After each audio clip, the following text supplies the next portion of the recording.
क्या चाहता है? तुरंत जल चढ़े और तुरंत फल मिले। हमारा निवेदन है, आप चाहते हो कि तुरंत जल चढ़े और तुरंत फल मिले, तो एक बात तो याद रख लो, पुण्य का फल तुम तुरंत चाहते हो तो पाप का फल भी तुरंत ही मिलता है। इसलिए शंकर भगवान को जल चढ़ाने वाले एक बात का स्मरण रखें, जो कहते हैं कि हम शंकर को जल चढ़ाते चढ़ाते 1 साल हो गया, 1.5 साल हो गया, 3 महीना हो गया, 2 महीना हो गया, 4 महीना हो गया, 6 महीना हो गया। नहीं, चढ़ाते रहो।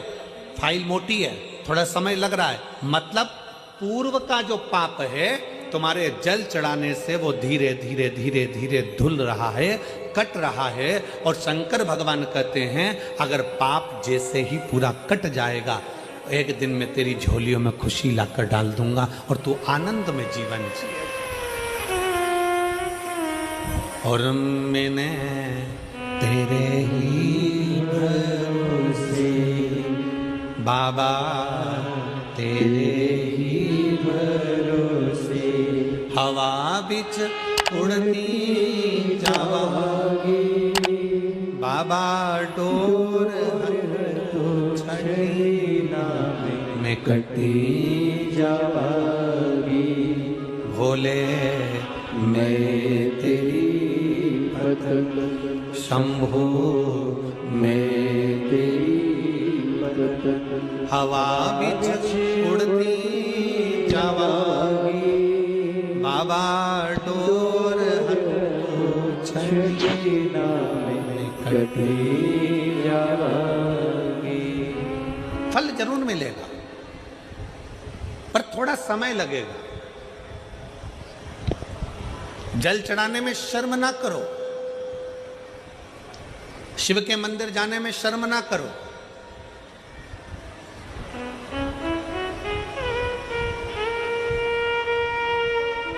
कितना भी पैसे वाले हो, कितने भी करोड़पति हो, कितने भी धनपति हो, तुम्हारे घर में 25 नौकर लगे हो, तुम्हारे घर में 50 नौकर लगे हो, पर तुम्हारे नजदीक में अगर कहीं शिव महापुराण की कथा कुबेरेश्वर बाबा की कृपा से हो रही हो और कुबेर भंडारी अगर कथा कर रहा हो, तो ये विचार कर कर जाना कि मेरे धन दौलत तो एक तरफ, एक बार मुझे पंडाल में बैठकर बाबा की कथा कर तत्व ग्रहण करना है, वो अपनी तरफ।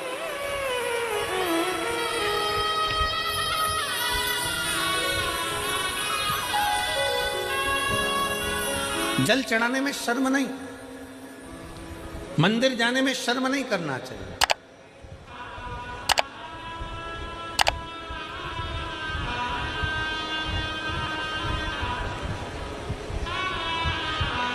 बड़ा मन दुखता है कभी कभी देखकर, सिख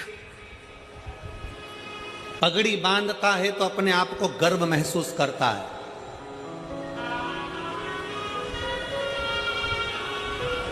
सिख पगड़ी बांधता है तो अपने आप को गर्व महसूस करता है, मुस्लिम टोपी लगाता है तो अपने आप को गर्व महसूस करता है, और हिंदू मस्तक पर तिलक लगाता है तो शर्म महसूस करता है। उसको शर्म नहीं आना चाहिए, गर्व महसूस होना चाहिए। स्कूल जाऊंगा तिलक लगा के तो लोग कहेंगे मंदिर से आ रहा है, बाबा जी बन गया, साधु बन गया, सन्यासी बन गया। ऑफिस में जा रहा है तिलक लगा कर तो लोग कहेंगे, नौकर कहेंगे, नीचे के ऑफिसर कहेंगे, सेठ जी आज तो सर आज तो तिलक लगा कर आए, मंदिर जाकर आए। अरे तुम्हें गर्व होना चाहिए कि हम सनातनियों के मस्तक पर तिलक है। क्या करता है तिलक? क्यों साधु सन्यासी तपस्वी साधक संत ब्राह्मण गुरुजन तपस्वी जन, क्यों चाहे ब्राह्मण पूर्व का देख लो, चाहे क्षत्रिय देख लो, चाहे वैश्य देख लो, चाहे शूद्र देख लो, पूर्व के सन्यासी तपस्वी साधक उपासक जितने सनातन धर्म को मानने वाले हैं वो मस्तक पर तिलक लगाते थे। तिलक क्या देता है, क्या प्रदान करता है? शिव महापुराण की कथा कहती है तिलक क्या देगा। कभी ट्रेन में सफर कर कर देखना और माथे पर तिलक लगाकर ट्रेन में सफर कर कर देखना, ट्रेन की सीट भरी पड़ी होगी, अगर तुम्हारे मस्तक पर तिलक लगा होगा तो थोड़ा न थोड़ा खसक कर लोग तुम्हें बिठा ही देंगे उस तिलक के बल पर।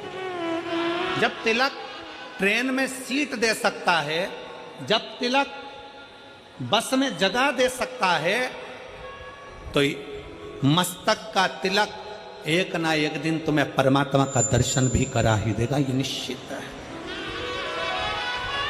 तिलक लगाने में गर्व महसूस करिए, त्रिपुंड लगाने में गर्व महसूस करिए, मस्तक पर तिलक लगाने में एक गर्व की अनुभूति होना चाहिए। तुम डॉक्टर बन जाओ, कलेक्टर बन जाओ, एसपी बन जाओ, एसएसपी बन जाओ, कमिश्नर बन जाओ, तुम्हारी मर्जी पड़े जिस पद पर बैठ जाओ, जिस पद पर बैठे उस मूल पद पर, बड़े से बड़े औहदे पर बैठ कर भी अगर आप मस्तक पर तिलक लगा रहे हो, तो आप हजारों को प्रेरणा दे रहे हो कि इतना बड़ा कलेक्टर होकर, इतना बड़ा एसएसपी होकर, इतने बड़े कमिश्नर होकर तिलक लगाते हैं, तो छोटों को प्रेरणा मिलती है कि हम भी लगाएं। एक गर्व उत्पन्न होता है, एक गर्व महसूस होता है। और कितना गर्व होता होगा, भारत के प्रधानमंत्री जब केदारनाथ जी में जाकर त्रिपुंड लगाते होंगे, भारत के प्रधानमंत्री जब काशी में जाकर त्रिपुंड लगाते होंगे, भारत के प्रधानमंत्री भी जब गले में रुद्राक्ष की माला पहनते होंगे, तो कितने सनातनियों को जागृत करते होंगे कि कोई सनातनी है जो तुम्हें जगा रहा है। वो त्रिपुंड लगाकर मस्तक पर तुमसे ये नहीं कहेंगे कि तिलक लगाओ, वो गले में रुद्राक्ष की माला पहनकर तुमसे नहीं कहेंगे प्रधानमंत्री जी की गले में रुद्राक्ष की माला पहनो, पर वो मस्तक पर त्रिपुंड लगाकर गले में रुद्राक्ष की माला पहनकर लाखों करोड़ों को एक मार्गदर्शन करेंगे कि जब मेरे जैसा इतना ऊपर बैठने वाला भी किसी से डरता नहीं और मस्तक पर त्रिपुंड और तिलक लगा सकता है, तो तुम किससे डरते हो? तुम भी अपनी जिंदगी सहजता से जियो।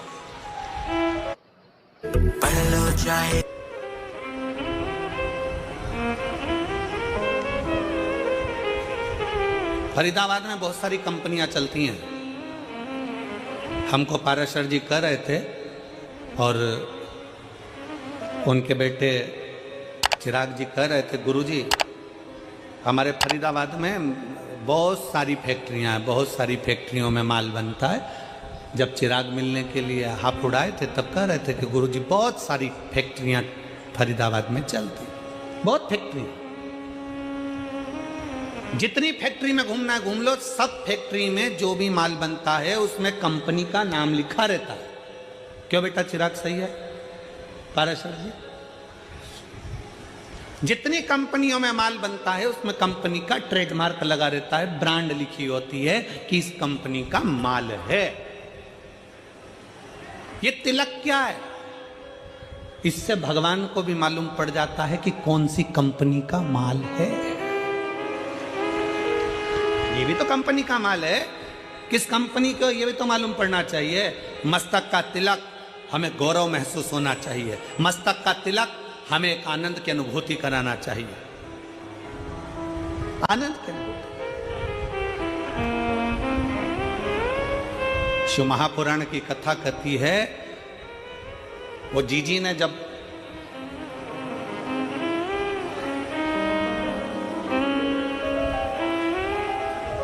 दीपावली के एक दिन पहले, छोटी दिवाली के दिन उन्होंने कहा कि गुरुजी भगवान देने में बहुत देरी कर देता। हम कहते भगवान को धन्यवाद दो कि देने में देरी कर रहा है,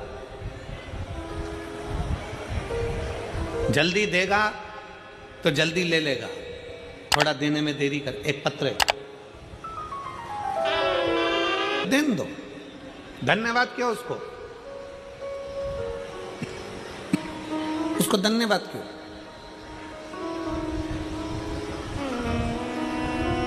थोड़ा समय भले लग जाए। एक माँ गर्भ में बच्चा होता है तो भगवान से कहती है भले समय लग जाए पर बच्चा स्वस्थ देना, उसको कोई बीमारी मत दे देना भगवान, उसको अच्छा दे। थोड़ा समय लग जाए फिर फल अच्छा दे। आप में से कितने लोग हैं जो शंकर जी के मंदिर में जाके एक लोटा जल चढ़ाते? हाथ उठाओ जरा। सब चढ़ाते हो? रखो रखो रखो, वापिस रखो। बहुत बहुत साधुवाद है, चढ़ाना चाहिए। किसी को 1 साल हो गया, किसी को 3 महीने हुए, किसी को 6 महीना हुआ, किसी को 2 साल हो गया, किसी को 5 साल हो गया, किसी को 4 साल हो गया। जल चढ़ाते चढ़ाते चढ़ाते चढ़ाते इतना इतना समय हो जाए, लगे रहो।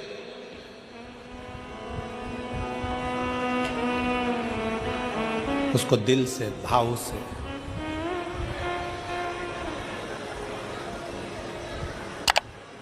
रिझाते।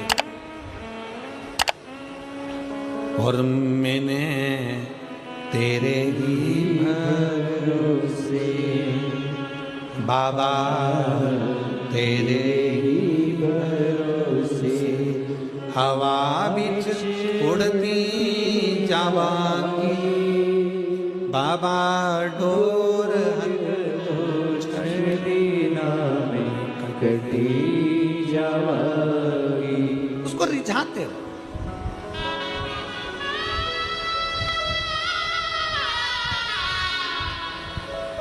शिव महापुराण की शुरुआत एक देवराज नाम के ब्राह्मण से होती है, जो कभी शंकर के मंदिर नहीं गया था, जो कभी शंकर के शिवालय नहीं गया था, जो कभी शंकर का मंदिर नहीं देखा था, जो कभी शंकर का शिवालय नहीं देखा था, जिसने कभी शंकर का गुणगान नहीं किया था, ना कभी शंकर की कथा सुनी।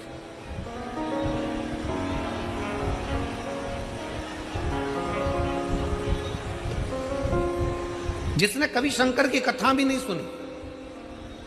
अब आप लोगों के मन में आएगा कि देवराज नाम का ब्राह्मण जो शंकर की कथा नहीं सुना, मंदिर नहीं गया, देवालय नहीं गया, शिवालय नहीं गया, तो फिर इसको भगवान शंकर का कैलाश धाम कैसे मिल गया? शंकर भगवान उसको नंदी पर बिठाकर कैलाश लेकर गए, शिवजी पैदल पैदल गए, उसको नंदी पर बिठाकर ले गए। ऐसा कौन सा पुण्य उसने कर दिया?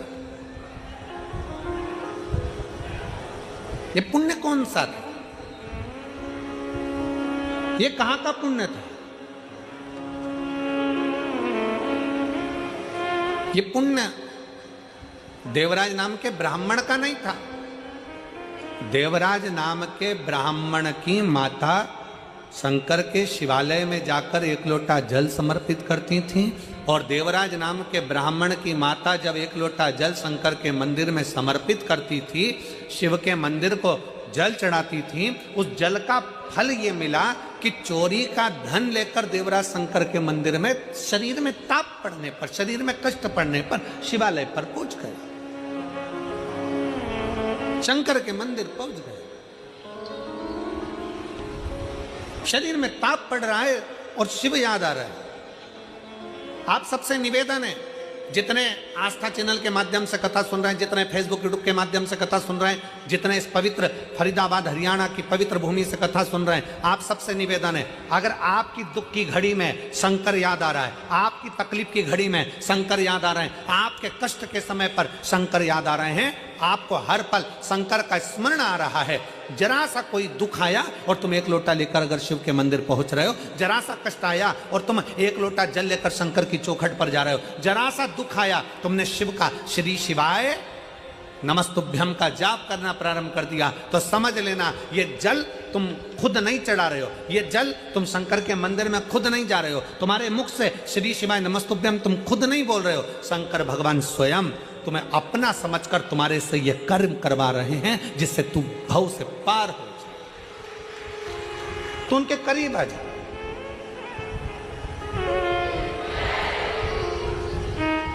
कोई दूसरा नहीं करवा रहा है, शिव स्वयं, शंकर स्वयं करवा। एक पत्र का है शंकर के प्रति, हमारा एक लोटा जल जो हम शंकर के मंदिर में लेकर जा रहे हैं, हम एक लोटा जल जो शिव जी को चढ़ाने के लिए जा रहे हैं, उस शंकर को चढ़ाने वाला एक लोटा जल हमारे कितने विश्वास को प्रबल करता है।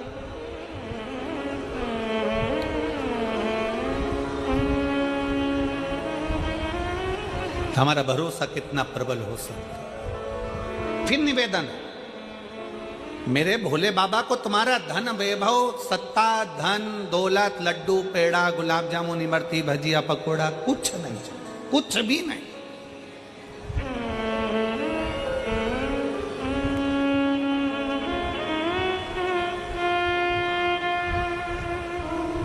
वो एक लाइन बोलते हो ना कि भगत के वश में बस भाव बिना ये कुछ भी नहीं है। आपके भीतर का जो भाव हो, आपके भीतर की जो श्रद्धा हो, आपके भीतर का जो विश्वास